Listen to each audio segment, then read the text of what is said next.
Hey you guys, so right down below us about, I'm guessing 1800 feet, were Aiden's last known tracks via the Elko County Sheriff's Department on their search that they did within the first week that he went missing. And I talked to Lieutenant Doug Fisher with EC, Elko County Sheriff's Department, so ECSD. And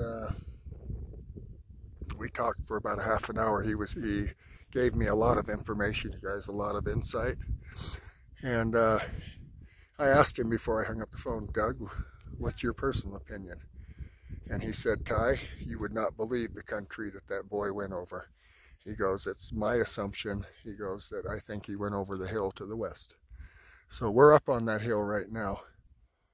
And I'm telling you guys, he said he came up there 4 times.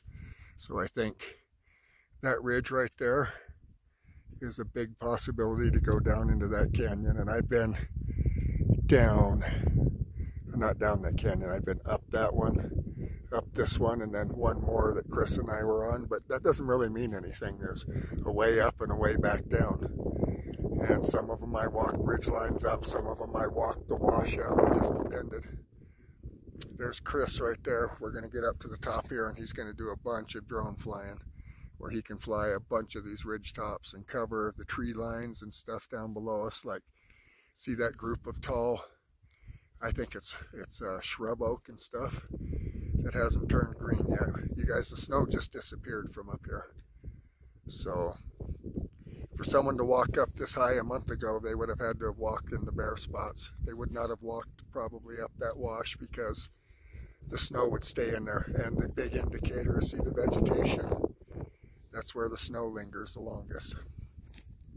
So we're up about, I'm guessing we're about 8,500, 9,000 feet here. And when we get to the top, it'll definitely be 9,000. It's probably another 500 to go. But as you can see, the peaks on the northern side of the mountain, we're near one of the tallest ones. And if Doug tells me that it's his personal opinion that Aiden went up and over this, we're gonna get up here and scout out the different ways down. And I'm gonna stay up here as long as I can. It'll only take me about 45 minutes to get down the hill, and I don't mind driving out in the dark or even walking down in the dark. I'm not gonna let these two do that, but I'm gonna really look at all the ways down on the west side, pinpoint them in my head, and look down on the trail that's down there, so I know the easiest way up.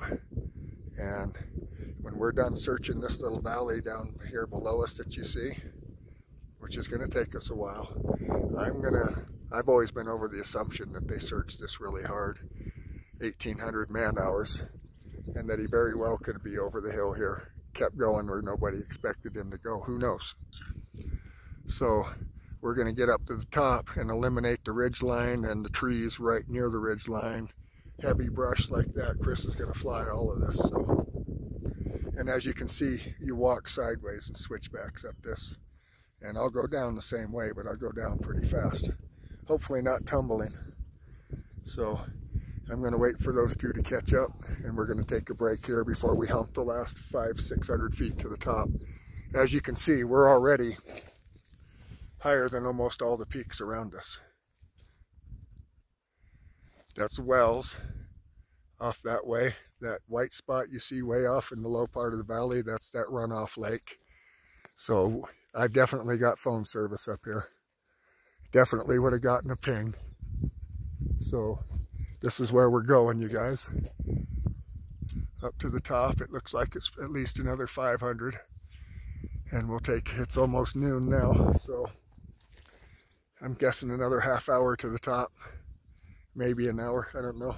We're only gonna go as fast as the slowest person, so, and not burn out, so we have the energy to make it back down to the truck. And the truck is right down there where the trees are, you guys.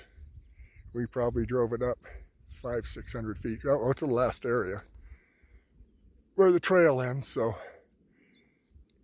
we're going to take our time getting to the top, and when we get up there I'll make another video so you guys can see the other side. That's Curry way off out that way in the distance, so that way is north, excuse me, that way is south. That way is east. That's Pilot Peak way off in the distance, that mountain you see that looks kind of like a pyramid. That's 75 miles away, you can see that mountain. That's Black Spruce Mountain. Those mountains off in the distance are the East Humboldts. And then you see that big pass right there between them, and those mountains way off to the, I guess that would be the northwest of us, are the Ruby Mountains. And this way, you guys, is due west, up and over. That's where we're going. Say hi, Chris. Well, get a break, man. Yeah. We'll stay here for a while. We'll wait for you, Bria. We'll take a break right here. Thanks for watching. Stay by, Harper. Sven, happy dogs.